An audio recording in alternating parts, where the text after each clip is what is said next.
Est-ce que tu m'entends, Denis? Bonjour. Bonjour, ça va? Oui, à vous.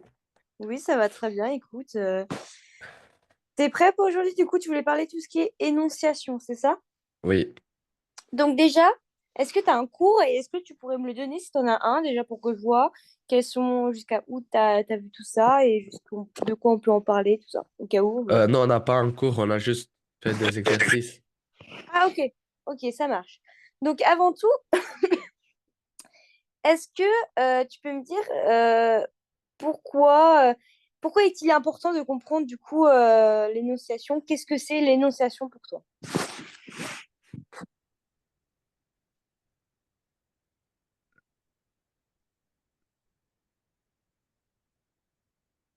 Je sais pas. Donc déjà, l'énonciation. Donc en fait, l'énonciation, les situations d'énonciation, c'est l'objectif, c'est de montrer que l'énonciation, pardon, est présente partout. Donc, tu es d'accord que tu as bien vu, du coup, avec tes exercices, c'est présent dans les littératures, dans les discours politiques, les messages publicitaires ou encore les conversations quotidiennes. Donc, tu as des exemples qui introduisent justement cette énonciation en posant la question qui parle? Ou il est ici, qui ai-je? Qui es-tu? Donc, qu'est-ce que l'énonciation? T'as pas d'idée, c'est sûr? Non. Donc, l'énonciation, c'est l'acte, c'est l'acte par lequel un énoncé, donc un énoncé, tout ce qui est un discours ou une phrase, est produit dans une situation donnée.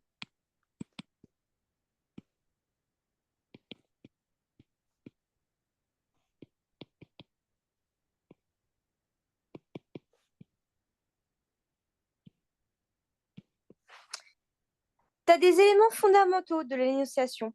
Est-ce que tu connais ces éléments fondamentaux? C'est pas, il doit y avoir un destinataire Ouais, ouais, c'est ça. dans Donc, un lieu et à un moment. ouais, c'est ça. Donc, tu as des éléments fondamentaux qui sont plus principalement, du coup, très bien de l'énonciation, pardon. Tu as le destinataire. Le destinataire, lui, il fait quoi? Il fait Comment? quoi? Le destinataire, comme tu as dit, il fait quoi? C'est celui qui reçoit Ouais, le la, message. le, ouais, le Le message. message qui lui est adressé. Très bien. Donc, hop, tu as le destinataire. Très bien. Tu as quoi d'autre? Le lieu. Oui, le cadre spatio-temporel. Très bien. Le lieu aussi. Donc, le destinataire, celui qui reçoit l'information. Je te fais des abréviations, ça ira plus vite. Le cadre spatio-temporel. Très bien. Quoi d'autre? Euh, Quel moment, à quelle heure? Ouais, c'est un exemple, ça. Ouais, La très bien. date. Ouais, donc c'est tout ce qui est relatif pardon, aux quatre spatio-temporaires, temporels, pardon. Donc le lieu, le moment de l'énonciation, l'heure, tout ça, très bien. T'as quoi d'autre? On a un troisième. Donc t'as le destinataire et c'est celui qui reçoit l'information, mais c'est qui donne du coup l'information? Enfin, qui parle ou qui écrit? Le,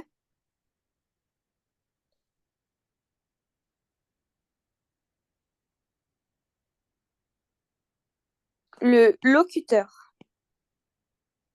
Donc le locuteur, lui, c'est celui qui parle ou qui écrit. Ok? Oui. C'est lui qui en fait qui énonce, qui décrit le cas tout simplement. Celui qui parle ou écrit. Pour l'instant, c'est OK? Oui. Très bien. Du coup, tu as les éléments fondamentaux de l'énonciation. Ça, c'est important de retenir. Tu me les as bien dit. Après, tu as les marques linguistiques de l'énonciation. Donc, c'est quoi les marques linguistiques de l'énonciation?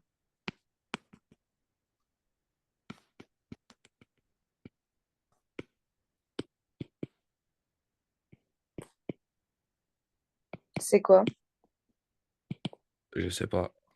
C'est quoi je, tu, nous, vous? C'est quoi ça? Pronom personnel. Ouais. Donc, en fait, les marques linguistiques qui montrent qu'on est bien dans une énonciation, pile dans cette situation d'énonciation, on va avoir du coup très bien des pronoms personnels. Maintenant, à partir de cette idée-là, qu'est-ce que tu peux avoir d'autre aussi? Des déterminants possessifs. Ouais, très bien. Quoi d'autre? Des pronoms possessifs. Ouais, bon, on rentre dans les pronoms. Surtout les pronoms personnels. Tu vas voir, par rapport au verbe, tu vas avoir des temps verbaux. Donc, les temps verbaux, c'est-à-dire tout ce qui est présent d'énonciation, passé composé ou futur proche, ça fait partie vraiment de l'énonciation, tu vois. Tu vas voir ça, ça va te dire, ah, ça va te mettre la puce à l'oreille en disant, ah, bah là, c'est des temps d'énonciation. Donc, les temps verbaux, tu peux me répéter lesquels que je t'ai dit?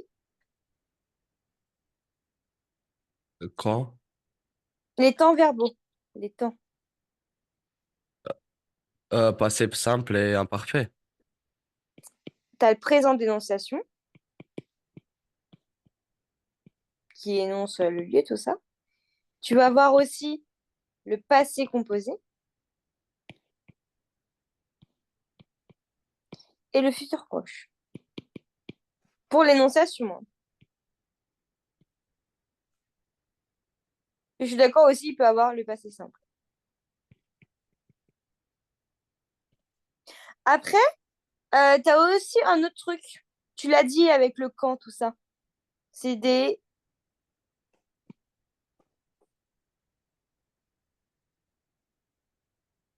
C'est quoi? Des indicateurs Ouais, de donc temps. des adverbes qu'on va appeler, je sais pas si tu l'as vu en classe, des déictiques. Donc les déictiques, en gros, ce sont des adverbes, comme tu as dit, de temps, d'indicateurs de temps, très bien, comme aujourd'hui, demain et de lieu, comme ici, là-bas. OK? Donc pour résumer, les plus importants, tu vas avoir du coup des pronoms personnels, tout ce qui est je, tu, nous, vous, il, elle, des temps verbaux, tout comme le présent d'énonciation, le passé composé, futur proche, mais même le passé simple, qui vont montrer bien qu'on est dans une situation d'énonciation, mais aussi les déictiques, c'est-à-dire les adverbes de temps et de lieu. OK? Oui. On est bon? Je te fais un rapide exemple. L'exemple suivant. Je viendrai demain chez toi.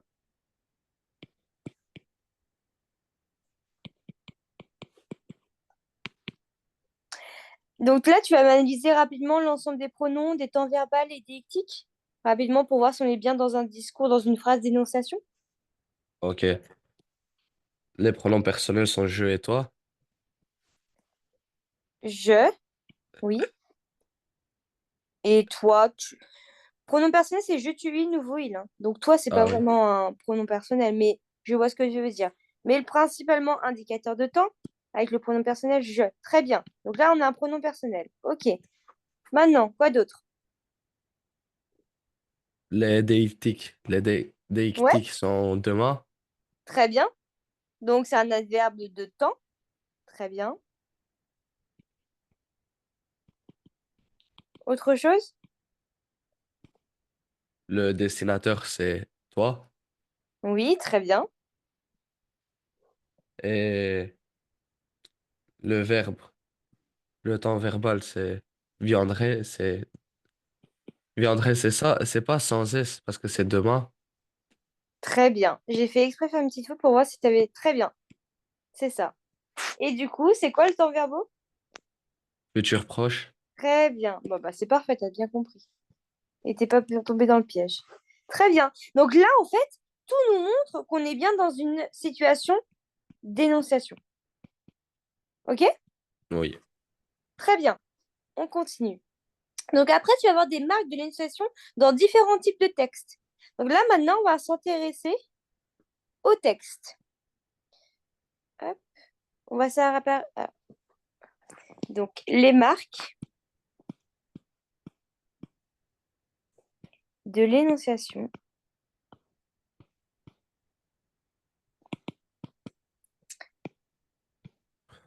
dans différents types de textes. Est-ce que tu as des textes pardon, que tu as vus qui te viennent en tête? Non, on n'a rien vu. Ok, donc tu vas voir trois catégories de textes. Tu as sûrement entendu, tu sais, parler des textes narratifs. Et comme son titre le dit, des textes narratifs, hop, c'est écrit comme ça. Les textes narratifs, tu vas te poser du coup la question, qui est le narrateur?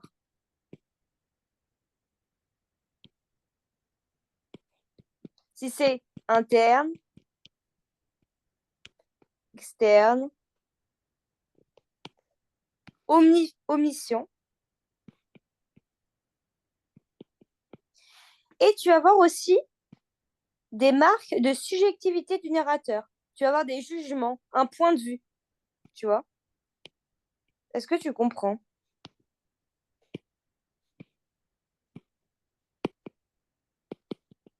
Non, j'ai pas compris le dernier.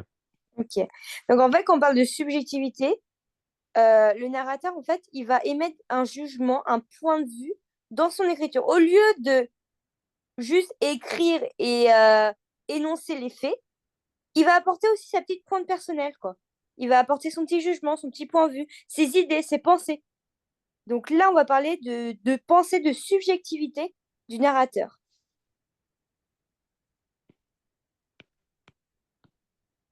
Est-ce que tu comprends? Oui, Ouais.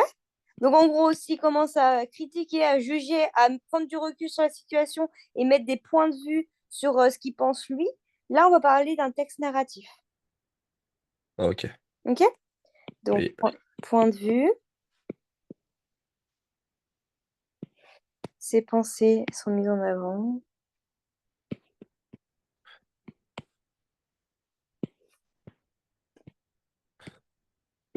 etc. Donc ça s'appelle le texte narratif. Tu as un autre texte, du coup, tu as le narratif, tu vas avoir des textes, on va dire, des textes argumentifs. Argumentatifs, pardon.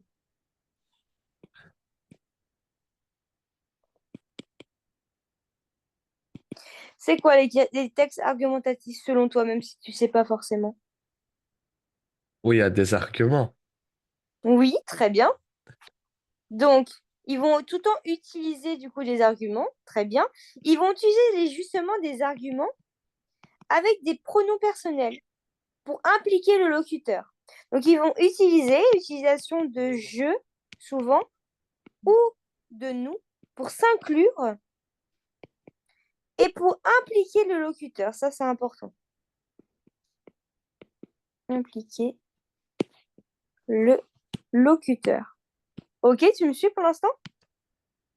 Oui, Et là, on va avoir aussi des marques de l'adresse ou le lecteur ou l'auditeur. Les marques, c'est par exemple le vous. Donc, tu vas avoir des marques de l'adresse ou, pardon, tu vas avoir des marques de l'adresse au lecteur, c'est-à-dire, ou à l'auditeur. Hop. C'est-à-dire, tu vas employer tout simplement vous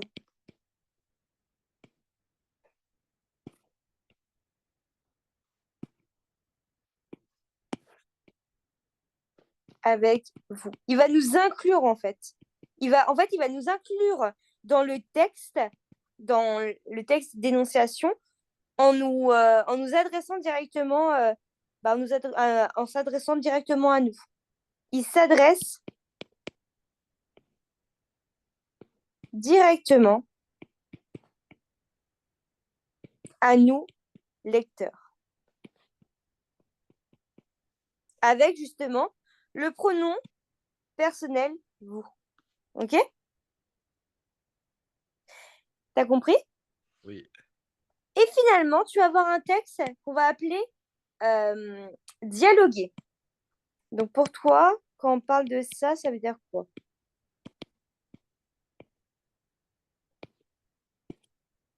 Oui, il y a des dialogues où il y a plusieurs personnes qui parlent. Ouais. Donc, ils vont analyser les... Pardon, ils vont du coup utiliser des marqueurs d'interaction. Et cette utilisation de marqueurs d'utilisation, pour toi, c'est fait avec quel pronom?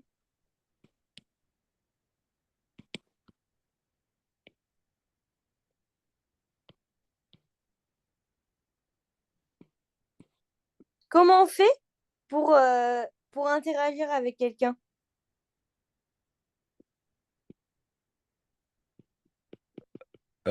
J'ai pas compris la question. Comment on fait pour utiliser des marqueurs d'interaction? Comment on va faire pour qu'on réussisse à interagir avec une personne?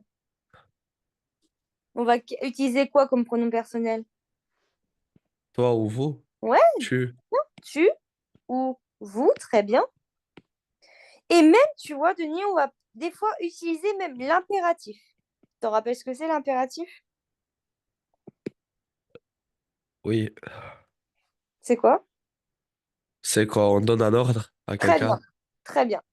Donc ça, c'est les textes dialogués. Et on va aussi mettre en évidence l'importance de la situation d'énonciation. En fait, comme tu m'as dit, avec l'échange entre les personnages, donc des dialogues. Très bien, tu m'as dit ça. Des dialogues entre les personnages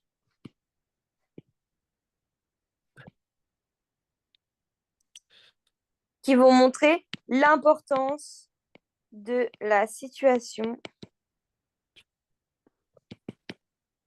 d'énonciation.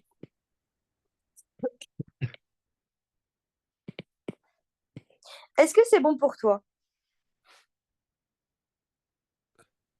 Ouais. Oui. J'ai Donc pas maintenant, compris le B, juste. le B, qu'est-ce que tu n'as pas compris? J'ai pas compris le deuxième point. Ok. Bah, en fait, le deuxième point, c'est que directement, le locuteur, il va s'adresser directement au public, donc c'est-à-dire au lecteur, pour essayer de convaincre. Ok. Par exemple, si je te donne un exemple euh, d'un discours célèbre de Victor Hugo, qui s'appelle le discours contre la peine de mort, et ben en fait, si je te dis,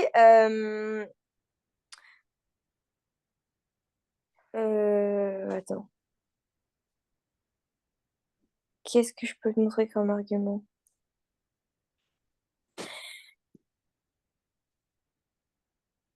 Hum,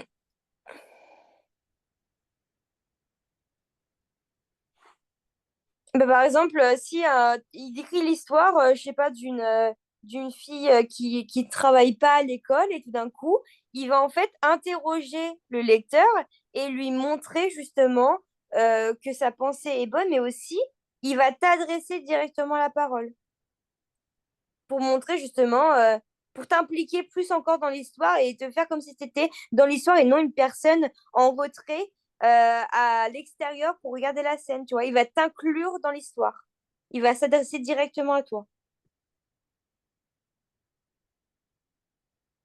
Est-ce que tu vois ce que je veux dire? Il va s'adresser à celui qui lit le livre ou... Oui, au Ah, lecteur, au lecteur. ok, Tu vois, c'est ça un texte argumentatif. Donc, il va utiliser je et nous pour impliquer tout le temps le lecteur. ok. Et en plus de ça, il va s'adresser indirectement et tout le temps, enfin directement, à toi, en utilisant le pronom personnel vous. Ok? Oui, Ok. T'as d'autres questions? C'est bon. c'est bon. Ok. Donc maintenant, hmm, qu'est-ce qu'on... On va parler aussi des enjeux de l'énonciation. Donc, quand on parle d'enjeux d'énonciation, pour toi, en fait, il y a deux types. Donc, les enjeux de l'énonciation.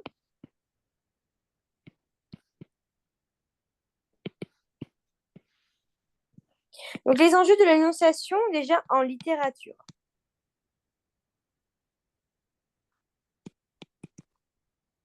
Donc, en littérature, ça va susciter tout le temps, en fait, les enjeux de l'énonciation. Leur but principal, le but principal, c'est quoi pour toi en littérature?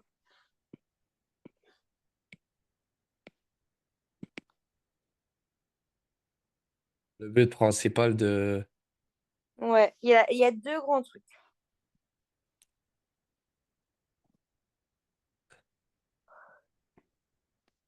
En littérature déjà.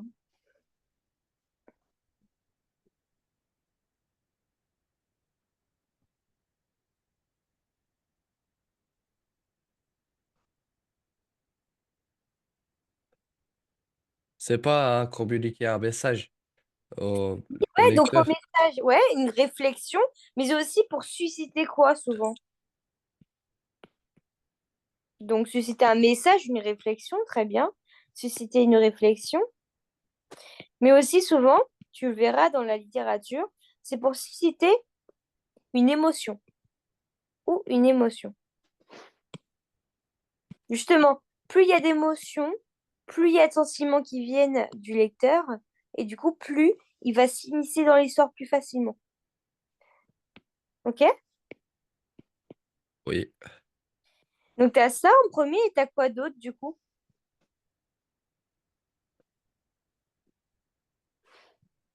Je l'ai dit indirectement. En gros, c'est de rendre le récit plus vivant, donc plus immersif.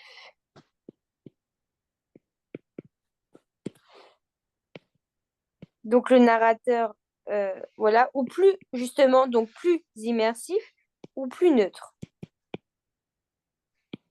Ça dépend ce que veut faire passer comme message le narrateur. Soit il veut être à l'intérieur du récit, tu vois, donc un narrateur interne, ou soit il préfère plus être en retrait, donc un narrateur externe. C'est ça en fait l'énonciation. Le but, c'est une réflexion, un avis sur ça, d'émettre un jugement, mais aussi souvent une émotion du lecteur. Parce que tu as besoin d'être soit immersif ou soit en recul avec ta réflexion ou neutre avec ta réflexion, pardon, pour justement susciter l'énonciation en littérature, leur but principal. Ok, donc ça, c'est les buts principaux. Et en discours, dans les discours, pardon, c'est quoi le but? Donner son avis. Oui, très bien. Par rapport à quoi? Par rapport à qui?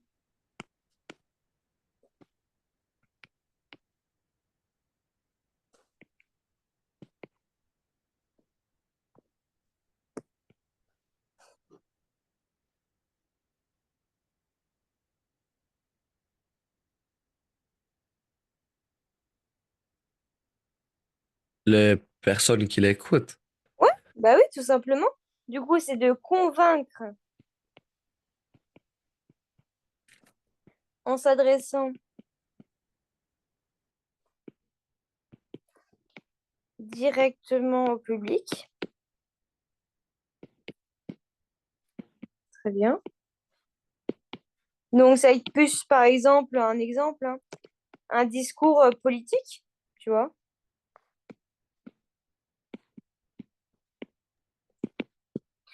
Mais aussi, ça va créer du coup, ça va créer quoi du coup ça?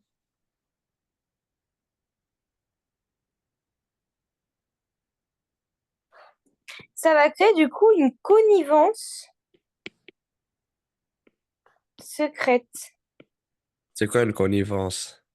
Une connivence, pardon, attends, je finis juste ma phrase. Ça va créer une connivence avec le destinataire.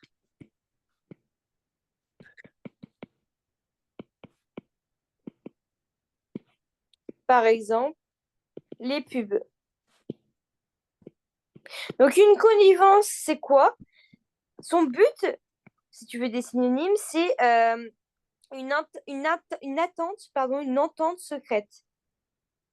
Donc, c'est la participation, une entente secrète, une intelligence non avouée, à vue d'action, une complicité. Ça va faire que du coup, avec ton interlocuteur, tu vas être beaucoup plus complice, beaucoup plus rapproché, puisque tu t'adresses directement à lui.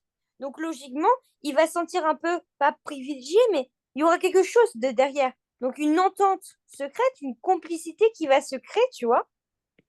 Et en fait, cette complicité, du coup, secrète, qui va se créer au fur et à mesure de ton discours, il va tout simplement, du coup, être un peu privilégié Donc, tu vas avoir un peu une relation privilégiée avec ton destinataire. Ce qui fait que, par exemple, pour les pubs, on s'adresse directement à toi, ce qui fait que tu te sens en fait directement concerné. Et du coup, bah, en fait, c'est comme si c'était pour toi, tu vois? Oui, C'est ça une connivence. Est-ce que tu as compris les buts principaux dans les discours et en littérature? oui, Ok. T'as des questions ou pas? non. Ok. J'ai une autre question, moi. Vous faites quoi comme exo? Euh, on a fait, je pense hier, du coup, il y a une lettre et elle nous a donné une lettre et elle nous a demandé qui a écrit cette lettre, qui est le destinataire. Les éléments bleus sont-ils nécessaires? Et c'était et ça parlait de la date qui a écrit et le lecteur et c'est tout. Ok. Ok. Euh, ok. Hmm, Qui est désigné par tu? ouais. Ok, bon, on va faire un truc comme ça. Un truc similaire dans ce cas-là. Ok. Hmm, oula, t'es malade, toi. Oui, Courage. Donc,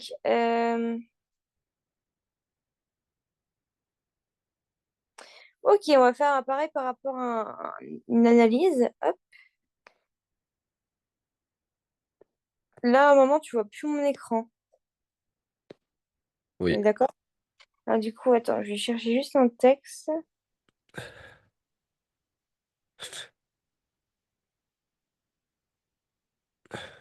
Ok. Et ben, on va faire un exercice qui est tiré du coup du bac de français. Hop, hop.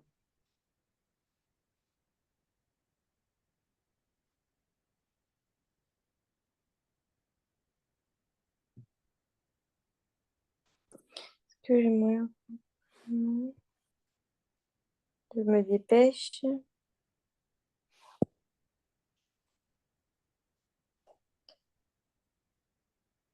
Je le copie. Hop.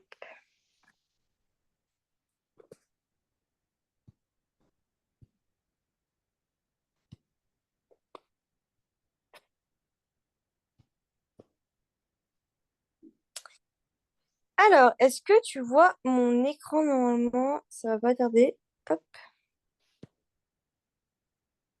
oui, Ok. Là, on va faire une analyse de texte sur un petit texte, comme tu peux voir, deux petites phrases. Et tu vas me comparer ces deux phrases, du coup, tirées de ce texte, et tu vas me répondre aux questions qui suivent. D'abord, interdire les réseaux sociaux au moins de 16 ans permettrait de mieux protéger les jeunes contre les dangers d'Internet. Deuxième phrase, il semble que l'interdiction des sociaux au moins de 16 ans pourrait limiter les risques, mais pas de éliminer, pardon, mais pas les éliminer totalement. Donc, tu vas me répondre aux deux questions déjà. Quelle est la différence entre ces deux phrases en termes de modalisation? Si c'est une certitude, une incertitude, qu'est-ce que tu peux me dire? Dans quel contexte pourrait-on utiliser la première phrase plutôt que la deuxième? Quel effet produit le choix des verbes permettrait et pourrait?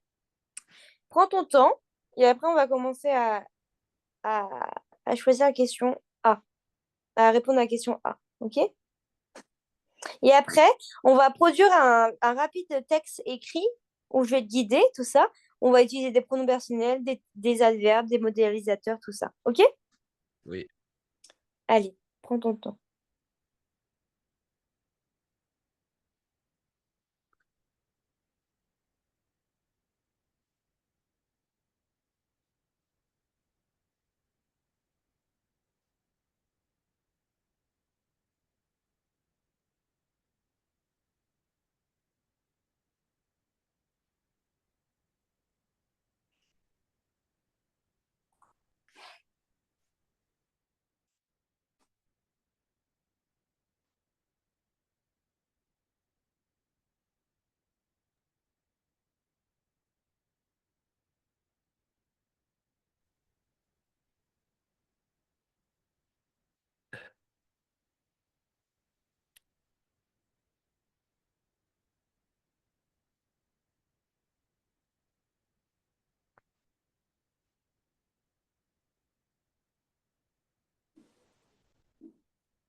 Je te laisse encore 4 minutes, ça tu me dis après et on commence.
Du coup, est-ce que tu as des idées?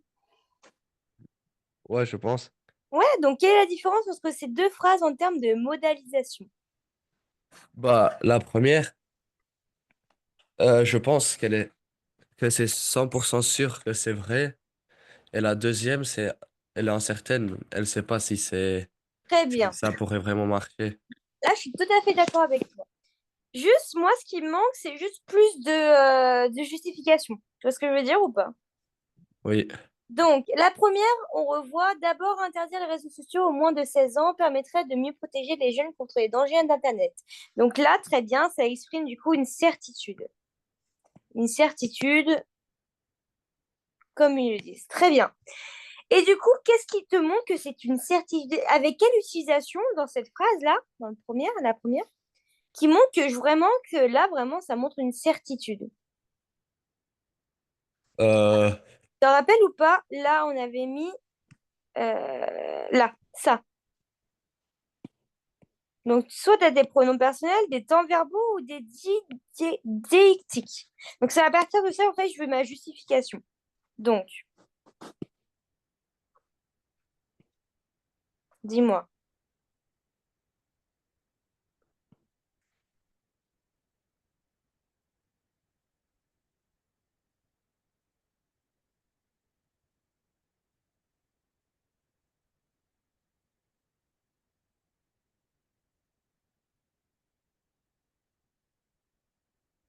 D'abord, interdire les réseaux sociaux aux moins de 16 ans permettrait de mieux protéger les jeunes contre les dangers. Est-ce que tu as un pronom personnel quelque part? non. Non. Donc, ça peut pas être ça parce qu'il n'y en a pas. De toute façon, pour justifier, je le fais que c'est une certitude. OK? Est-ce que tu as une déictique? Donc, tout ce qui est. Non, il n'y a pas. Ouais, donc en fait, on se permettrait de dire du coup quelque chose avec les temps verbaux. Est-ce qu'il y a un verbe là, quelque part? Permettrait? Ouais, permettrait, c'est la seule possible justification qui permet une certitude.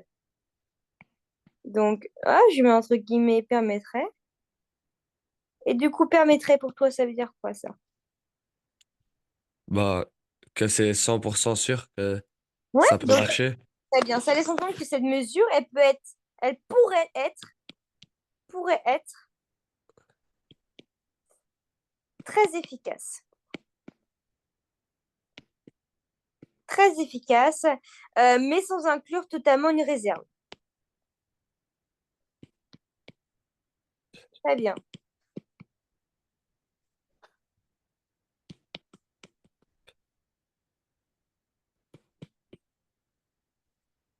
Ok. La deuxième phrase. Du coup, non, et du coup, pour la deuxième phrase, tu m'as dit que c'était une incertitude. Oui. Très bien. Pourquoi? Parce qu'il y a je pense qu'il y a pourrait là-bas. Et Ouais, et du coup, c'est peut-être ça pourrait marcher. ouais, très bien. Donc, tu as le pourrait, il est là. Et du coup, Et ça montre, aussi des pronoms personnels. oui, très bien, ou, Il. ouais, tu peux même dire, il semble que, tu vois. Là, vraiment, ça montre vraiment encore plus une incertitude. Même s'il y a le il, tu vois, mais il semble que, bah, ça montre vraiment une incertitude. Donc là, tu as le verbe pourrait qui traduit une hypothèse,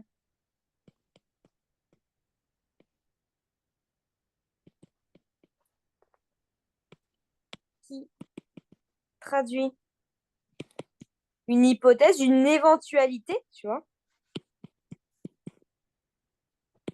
Une hypothèse, une incertitude, et c'est renforcé par l'expression, en plus de ça, renforcé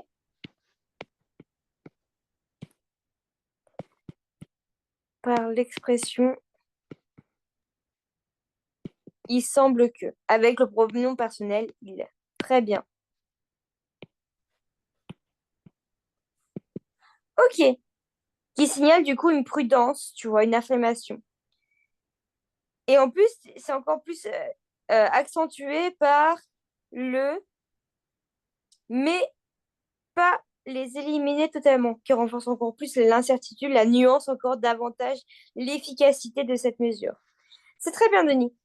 Le petit B maintenant. Est-ce que tu y réfléchi? Oui. Dis-moi. On pourrait utiliser la première phrase si on était sûr et certain que Ouais. c'est pour ça, c'est que c'est Ouais. vrai. Donc maintenant, tu me l'as dit de façon plus familière. Essaye de me dire maintenant comment tu l'écrirais ça à l'écrit. Et pour être décrit dans un discours comment? Tu me l'as dit. Euh,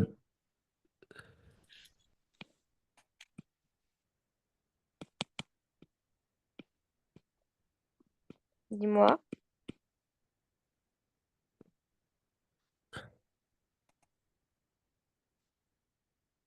dans un discours. Ouais, dans un discours quoi? Convaincant? Affirmatif? Tu vois, c'est juste un synonyme de ce que tu m'as dit. Affirmatif Ah, ou convaincant, par exemple, tout simplement lors d'un débat où l'objectif, c'est justement de défendre fermement l'interdiction. Tout simplement. OK? oui, Donc, ça donnait une impression de solution réaliste, OK? Qui est accessible pour protéger les jeunes. Contrairement à la deuxième phrase qui, elle, du coup, elle convient mieux à un texte comment? Ou un discours comment? L'auteur, il essaye de faire quoi?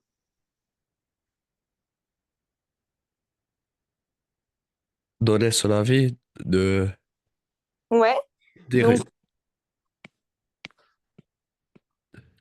texte nuancé, il prend quand même des pincettes, ou réflectif, puisqu'il donne son avis. Alors que l'autre, vraiment, c'est affirmatif, on laisse même pas autre chose que cette idée-là. Donc, où l'auteur, là, il essaye de faire quoi?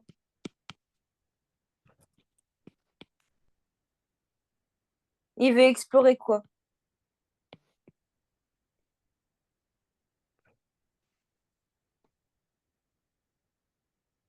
Il veut explorer les limites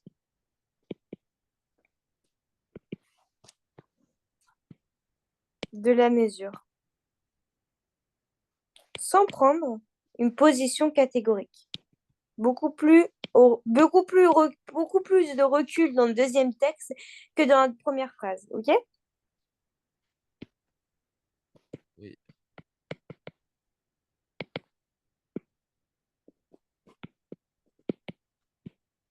OK. Et dans le petit c, quel est l'effet produit le choix des verbes permettrait et pourrait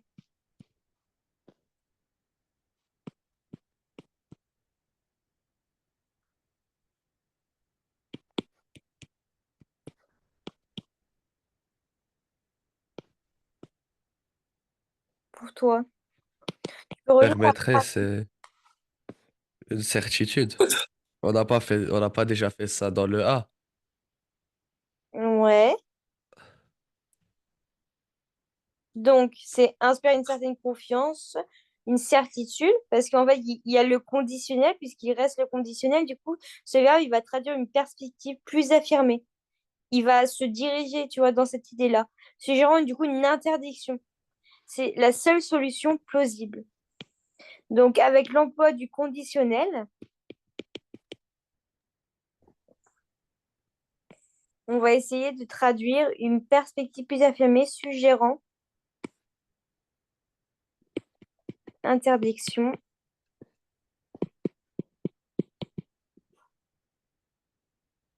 comme seule solution plausible et efficace. Ok, et dans l'autre, du coup, c'est quel temps?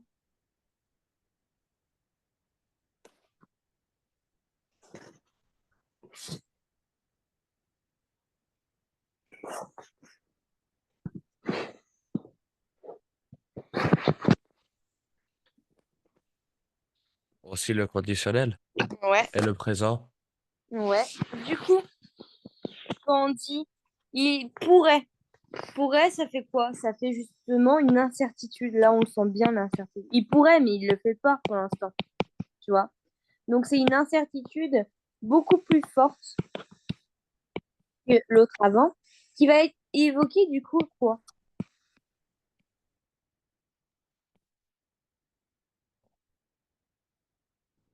Une possibilité, mais sans la garantir, contrairement à l'autre qui affirme, tu vois.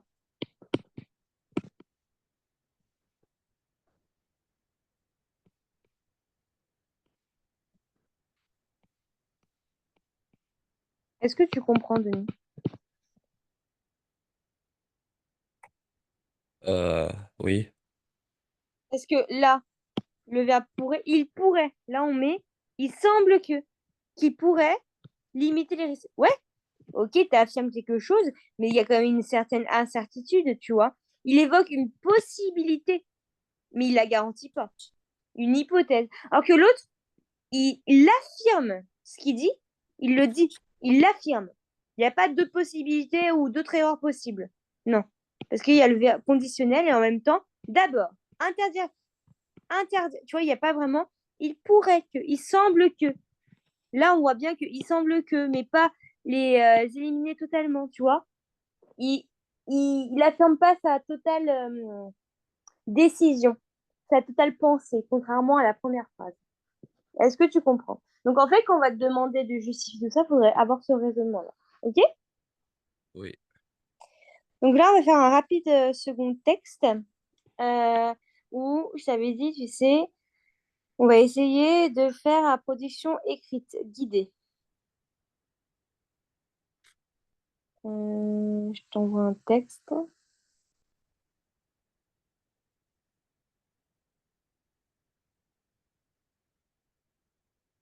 Hmm. Tiens, on va prendre celui-là.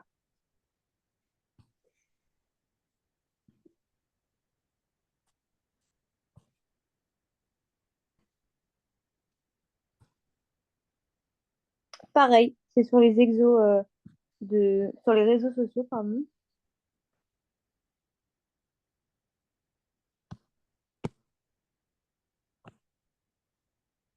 Hmm.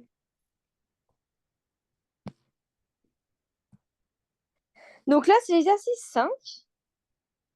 Et tu vas essayer du coup de rédiger un paragraphe argumentatif sur le sujet suivant. Les réseaux sociaux sont-ils plus bénéfiques que dangereux pour les jeunes?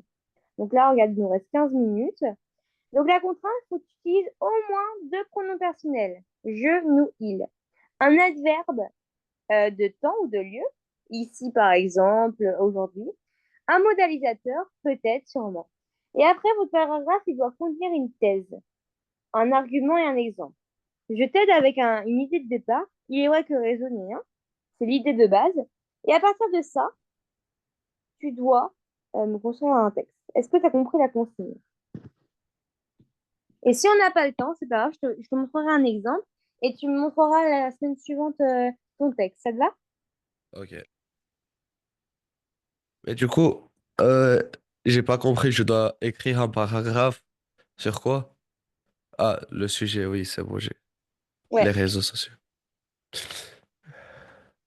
Donc, par exemple, moi, je vais te faire lire mon paragraphe parce que là, on a presque plus le temps. Comme ça, tu comprends bien. Alors, là, ils donnent cet exemple, eux. Alors, si j'arrive à le prendre. Comme ça, tu vas bien voir et comme ça te donner un exemple. Ça te va? Oui, Alors, on va faire ça.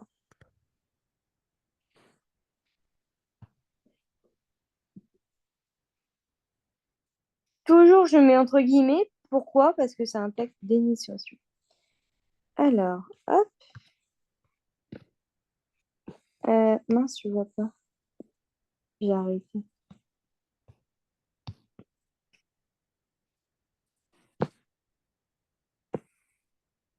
Voilà.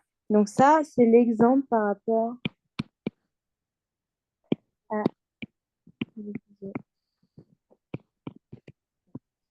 Tac.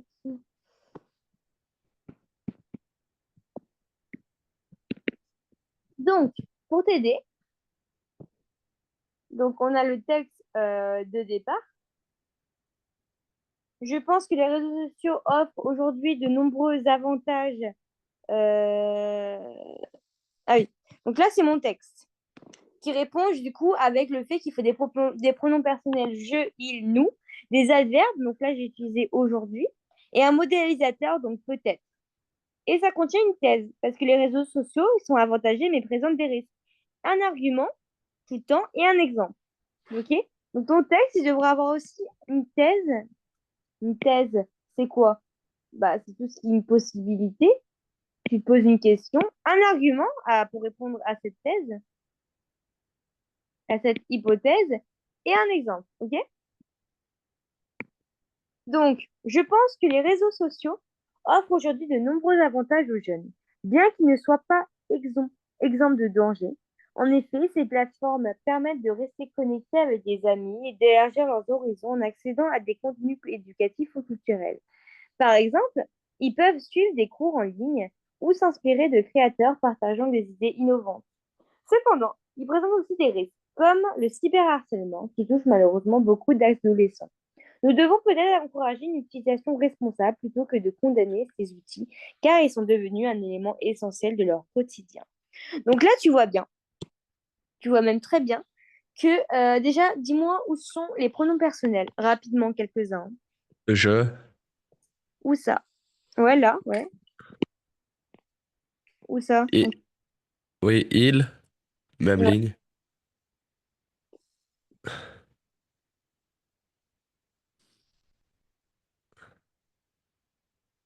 Il, troisième ligne. Il, nous et il.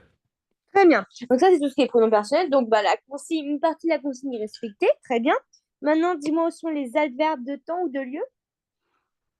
Aujourd'hui, Où ça? Dis combien? première ligne. Très bien.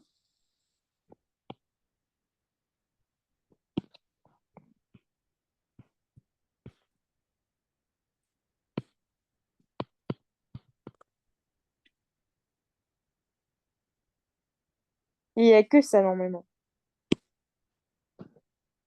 Donc après, Oui. les modalisateurs ou le modalisateur, normalement, il n'y en a que un.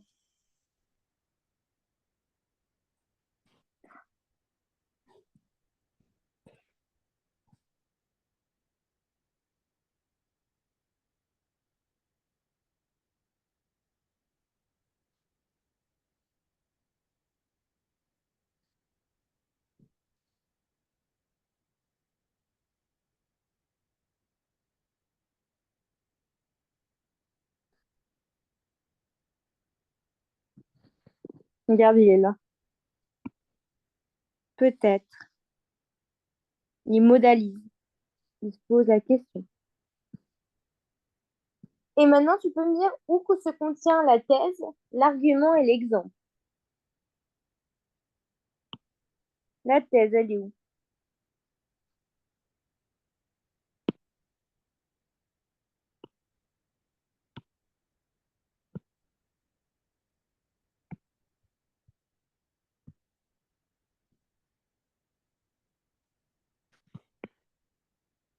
Elle est où la thèse?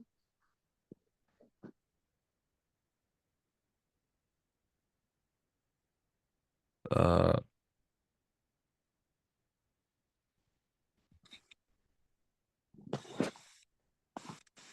La thèse, c'est quoi? c'est pas la deuxième ligne, en effet, ces plateformes permettent de rester connecté, Non. Une thèse, c'est une hypothèse sur ton sujet. Donc, elle est où la petite hypothèse là? par exemple. Ouais. Ça, c'est plus un exemple, tu vois, un argument peut-être. Donc là, la thèse, c'est les réseaux sociaux sont avantageux mais présentent des risques. Donc je pense que les réseaux offrent aujourd'hui de nombreux avantages, bien qu'ils ne soient pas exempts de danger. C'est tout ça la thèse. C'est ton hypothèse, ton truc de départ. Et après ça, tu vas faire un argument. L'argument ici,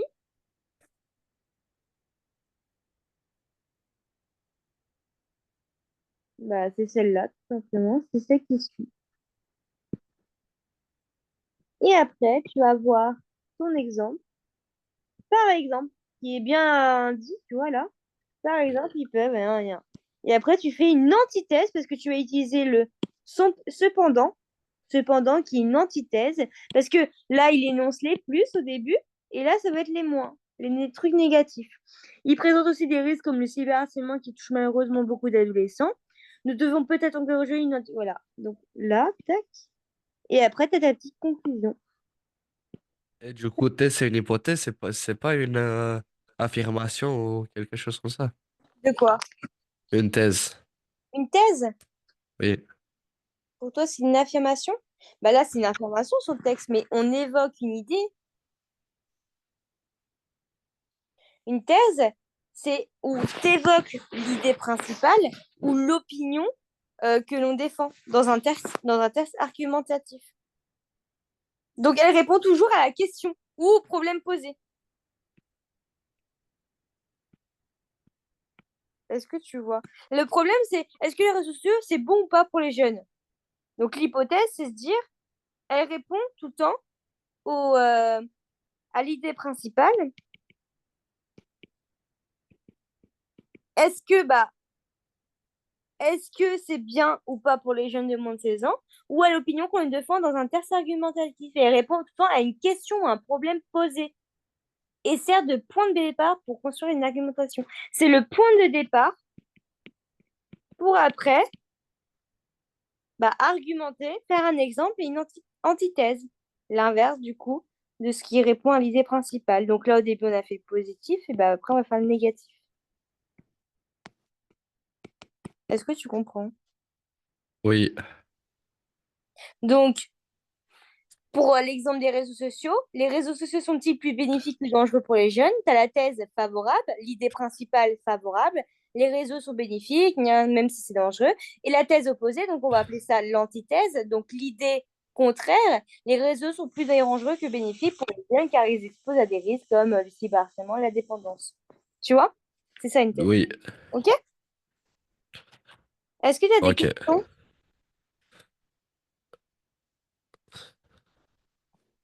Est-ce que c'est bon Euh, pour toi? oui. Ouais? Bah parfait. Et ben on se dit à la semaine prochaine.